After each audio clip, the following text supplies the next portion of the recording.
Philippines. Eto na, dito natin makikita, again, ang daming storya sa ating dalawang teams.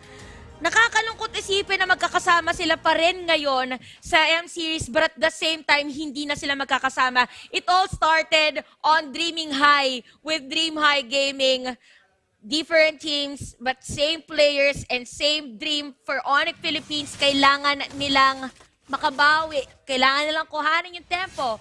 For Blacklist International, this is their time to take a title on the international stage. Pero laning natin, interesting, we have Marky, we have Farsa, and Nathan. Sobrang aggressive ni Marky. Oh no, Oheb might just fall. Pero si Marky sabi niya, teka lang, masyado ng aggressive yun. Hatred on this position fort show. The only position fort show in M3. Weiss might be in trouble, pero masyado atang makunat. He goes in, Kyrie. First blood goes to Weiss. Si Kyrie na ata sunod dito. It's a 2v1. Dashes out for the kite out. Pero double kill para kay Weiss. Napakaganda para kay Weiss. Meron pa siyang killing spree, so pwede siyang mag-continuous ng farm, or mag-continue na farm against Onyx Philippines. And ito yung sinasabi natin, the good thing, kaya ka merong Rafaela sa lineup mo is para hindi mo na kailangan umuwi. Yun yung nakita natin from Weiss ng Onyx Philippines.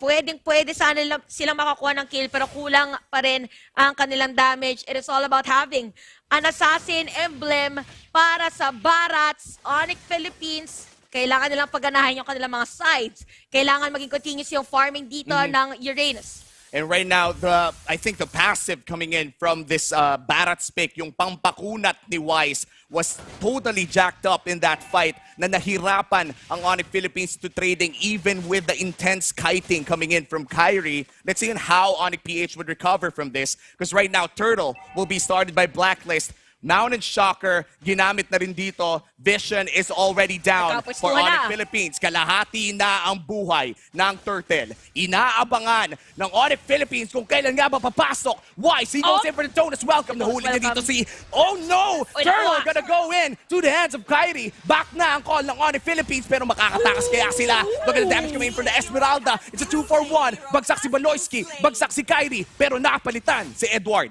Onyx Philippines, dalawang napatay sa kanila ng Blacklist International during the team fight. And kung mapansin natin, Marky, he used the feathered air strike, but at the same time, hindi umabot during that team fight. So maganda yung ginawa dito ng Blacklist. They're now on the 1.6k gold lead. Now make it 1.4. But again, it's all about the positioning. For Onyx, since nakita natin na nakalamang nga. But anyway, we have a set. No man blast doesn't even connect. But there you go, Delarski going in. Nasa harapan ng tatlo. Si Oh My Venus na ang hanap ng General. Will the Queen fall down to the General? Dictonas welcome. Weiss goes in for the protect. Na-cancel ni Delarski.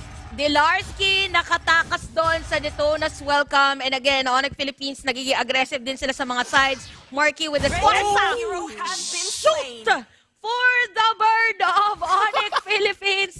The Ibong Adarna, the bird Adarna.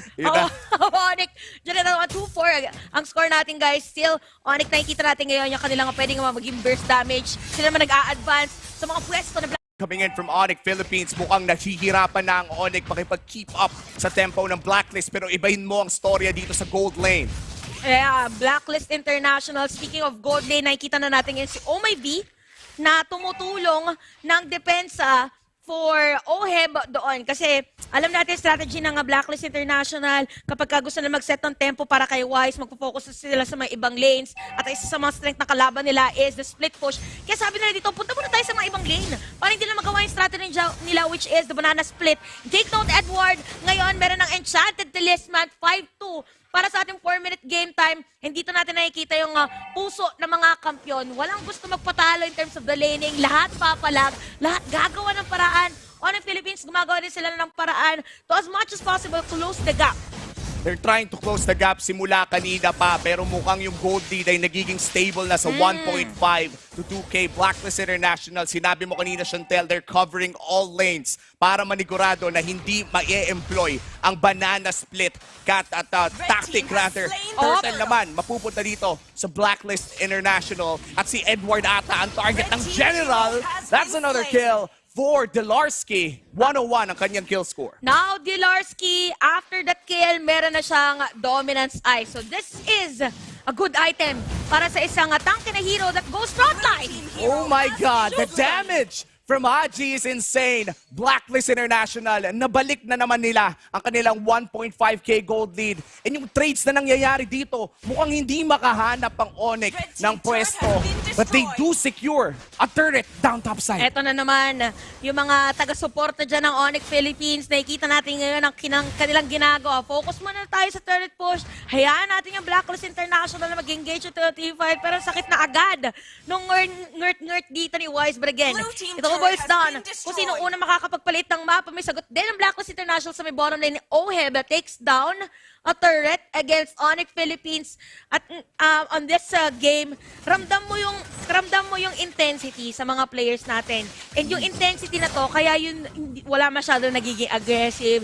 Yes, nagkakasalubungan. Pero hindi lagi nagkakaroon ng team fight eh. Kaya nga kumbaga, ang baba actually hindi mababa ang kill score, pero hindi ganun kaingay. Look at the damage from Wise. Grabe yung stomp kay Dilarsky, parang di Uranus. Magtutuloy ang laban dito sa baba. Knock up, the kickback. Edward still alive with the shield. Kyrie kiting back. Luminon blast sa Ere. Baloyski has to put up the Guardian, the Bulwark. He's not gonna survive, but the damage from Hatred. Jikundo, Edward still alive with a Frostful Shield. Dalawa ang bagsak para sa Onyx Philippines. Na-trade si Haji. Hatred and Baloyski down for Onyx Philippines. And mapapansin natin, all along, akala natin na ginamit dito ni Edward yung kanyang Purify. Pero hindi tinuloy dito ni Hatred yung kanyang Wave the Dragon and Blacklist International. Tuloy-tuloy ang kanilang damage against the Onyx Philippines, and it all boils down sa kanilang nagiging aggressiveness. They have the Rafaela. Makunat rin si Wise dahil lagi nakastack ang kanyang barrats dito. Dalawang players sa kanilang meron Dominance Ice. So imagine, dalawa naka-Dominance Ice. So si Dilarsky yung pinakamakakontra na dito, which is the front line of Onyx Philippines. Kaya nanlalambot. Oh my God! Hatred with a play, kickback, immediate knockdown on the Nathan. Turtle, kanino mapupunta to? Si Baloyski nag-aanap in the Guardian's Bulwark. Turtle, secured by Onyx Philippines. At si Esmeralda ay mapapabagsak si Kyrie. Wala ng jungler ang Onyx Philippines, pero Turtle secured na. Edward, hinahanap si Baloyski. Baloyski still high in HP. Dilarsky, wala na available ang execution. Pero ito nga, papasok na. Feathered airstrike. Edward trying to run away. Mukhang makakabuhay pa nga siya dito, Dilarsky. It's a 3v1. He has to go back. Weiss going in. 4 people from the side of Blacklist International. They're not gonna take down Dilarsky. Edward, my God, the fight is not over. Hatred, he's gonna get kicked back. Gonna get aided by Weiss. Weiss still alive. A shutdown for Kyrie. And now Newman on blast. Everything else for Onyx Philippines. They finally find their fight. Onyx Philippines ang sinisigaw ng kanilang puso ngayon. It is Onyx time. And as we will see on our instant replay brought to you by Oppo, this is the moment na medyo nag-overextend ang side ng Blacklist International. Gusto nilang patayin supposedly Dilarsky, but it is all a bait. Sakto pa yung bonk doon ni Baloyski against Wise actually, and supposedly Dilarsky, but it is all a bait. Sakto pa yung bonk doon ni Baloyski against Wise actually, and after that, killing players of Blacklist International. Goodly dati kanina, lumiit ng 660 Onyx Philippines. Pwede sila ang mag-dictate ngayon ng laban. But again, this is Blacklist International. And this is Onyx Philippines. Ready na kami ni Umi sa mga 20-minute games. 20-minute game time, 30-minute game time. Let's bring it on. Dahil enjoy din ang mga viewers natin because wala kitang-kita lahat ng nanonood ngayon na Pilipinas pa rin talaga ang malakas. Bigay todo na talaga. Blacklist International, Onyx Philippines. Lord will be up 10 seconds from now. Importante ang Lord na to maintain tempo. Blacklist International, they had a 1.5k gold lead constant until that fight. Onyx Philippines now back in this game. Kyrie not having the best game of his life dito, 1-3-5. But Marky and Hatred, they're stepping up. Marky, saktong-sakto lagi yung kanyang mga feathered airstrike yung inaantay ngayon ng Onyx Philippines, pero Blacklist International, they're ready again for the aggressive side. And the Onyx, they have to defend yung kanilang mga side lanes. Oh no! The Numenon blast on Weiss, and another kill goes to Kyrie. Mountain Shocker for the Vision. And Onyx Philippines, they're establishing control. Makati pa sa Makati yung flame shot na yon. Meron na din tayong sharpshooter na Ibong Adarna from Onyx Philippines, finding kung nasaan si Haji. Napaka-importante ni Haji for Blacklist International. And kung ikaw, ang Onyx Philippines, itong perfect timing para kuhanin ang Lord na nasecure na nila ngayon. Si Marky, meron na rin na additional na concentrated energy or Holy Crystal rather. So, yung damage niya, dodoble pa ngayon. Pero Blacklist International, nasa kanila pa rin yung pwedeng tempo. Sila yung nasa DPS. Kasi kung papasin natin, Umi, yung lineup dito ng Onyx, ang pinaka-free hit lang talaga nila na magbibigay na damage ay si Kyrie at saka si Marky. Kapag hindi naging maganda yung positioning nila, pwedeng mabigyan agad si Delarski dito ni Haji and even Oheb.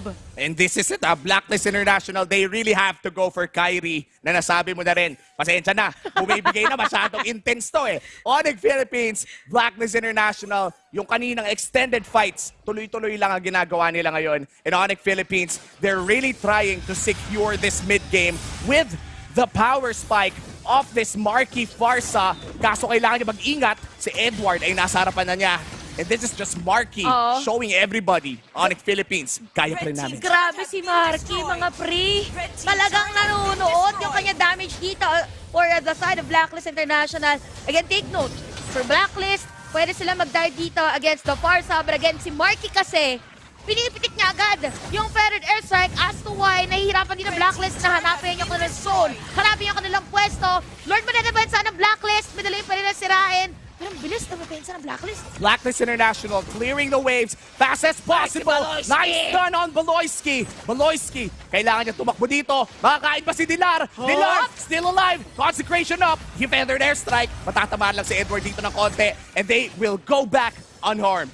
Woo! Grabe ang ating nakikita natin performance for both of our teams. 12 minutes pa lang, talagang jump-packed action. But Onyx, they're now a 3.1k gold lead. If we look at the items, no? Hatred. Oh, wait a minute. What? Burst down on Nathan! Hatred, you are insane!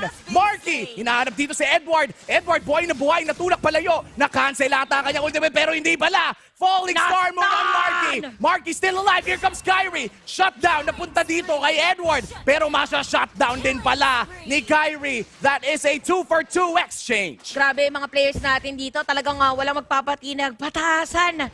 Pataasan ang pwede ibigay para sa kanilang mga teams habang itinataas nila ang bandera ng Pilipinas. Pero kanina, before the team fight, nabanggit natin, or let's focus on Hatred. Ang kanyang itemization dito is really on the damage. So nakita natin ang kanyang priority is si Oheb para hindi maka-free hit against Blacklist International. So Blacklist International dito, isa din sa mga kailangan nilang i-take note is kung paano nila hahanapin at pipigilan si Hatred na pumake off dahil yung isa sa mga pangbigay na damage dito for Blacklist International is kinda malambot.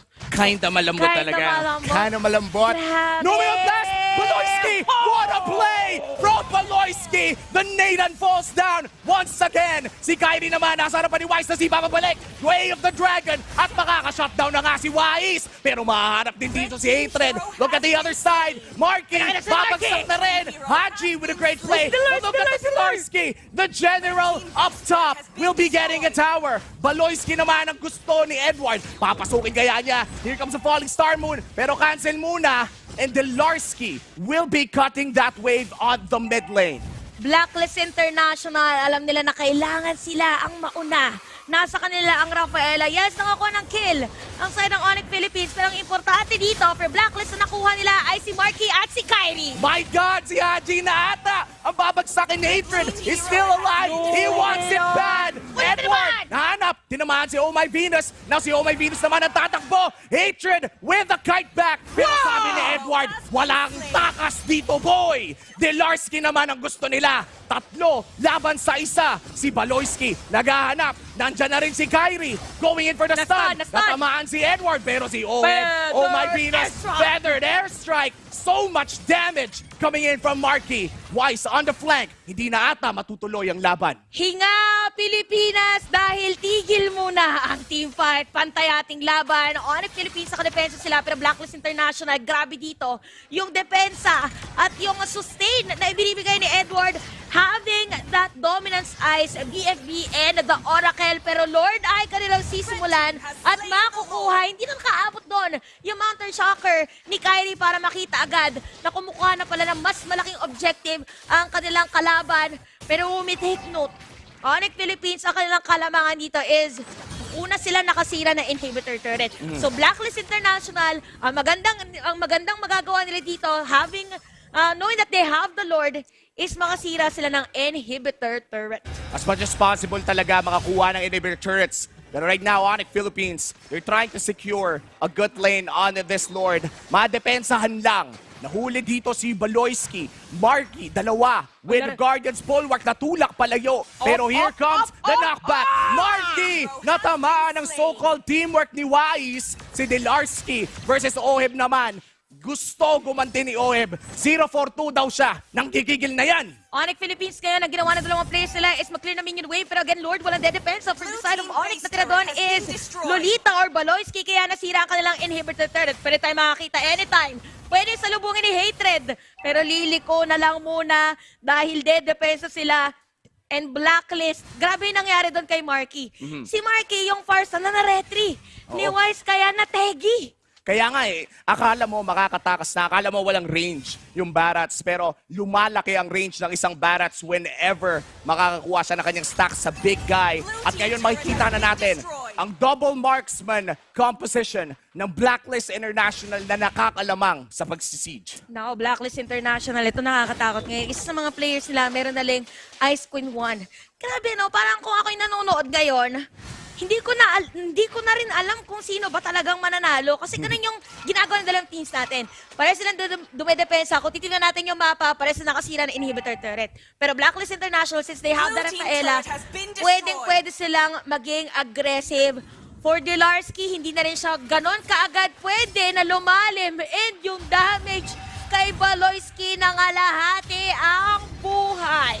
My God, Blacklist International. They are knocking on the doors of Onyx Philippines. Konting lakad na lang. Pero mukhang sabi nila, bukas na, tigilan muna natin to. They want to defend a little bit, play it a little bit more safer. Dahil syempre, mas okay talaga pagka sigurado ka sa mga gusto mong gawin. Hatred! Ayaw tigilan ni Edward. Gonna go out with a Shunpo. Mapapa-flicker na rin. And Marky, meron pa siyang wing by wings. Anong meron? Nandito na lahat ng mga tropa ng Blacklist International. At babagsak si Marky. This is bad para sa Onyx Philippines. Napakasama para sa Onyx Philippines kasi si Marky ang kanilang pinagkukuhanan ng damage. Ngayon, Blacklist International, ang pinaka magiging problema lang nila because ang kanilang mapampasok is si Edward. Ngayon, Onyx Philippines, meron silang bonk from Baloyski pero they have 23 seconds to set up a perfect team fight. Yung Dominant Blast hindi nakatama doon. Nakasira yung inhibitor turret. What? Out of nowhere, Kyrie nakasecure ng kill kay Edward and this signals Blacklist. Back muna tayo. Back muna tayo, sabi nila Blacklist. Teka lang guys, chill lang muna tayo. Kanina pa tayo parang nakonect tayo ngayon na lahat ng mga galaw natin ay nakadiretso lang. Kami rin dito ni Uomi talaga kung meron na tayong caster scam. Feeling ko wag. Wag na.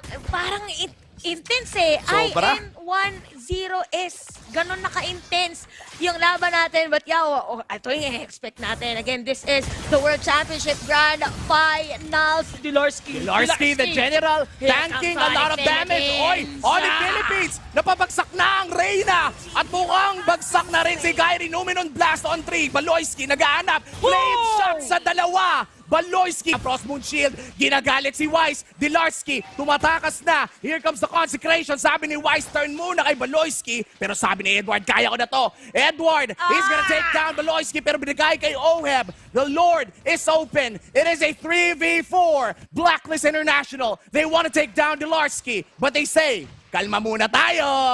Kalmalicious muna guys. Blacklist International doon. Ang ganda ng sustain doon ni Edward and even Wise. Talaga hindi sila umalis. Kahit si Oh My B ang namatay during the team fight. Now, Baloyski wanted to zone out the players of Blacklist International.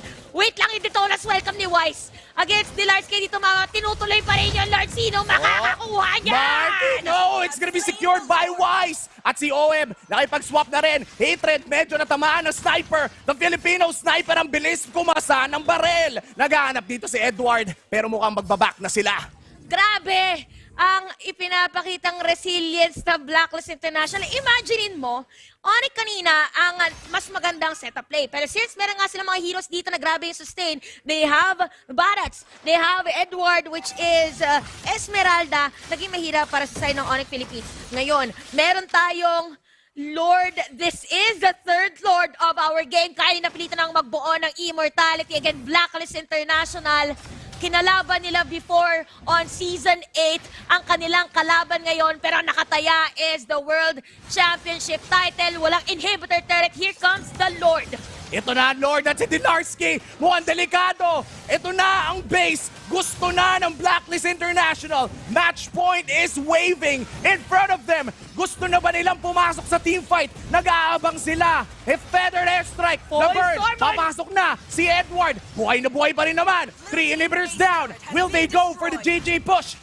Will they go in? OM going in there, back into the blast. The base is falling down for Onyx Philippines. And it is a match point. A match point for Blacklist International. Blacklist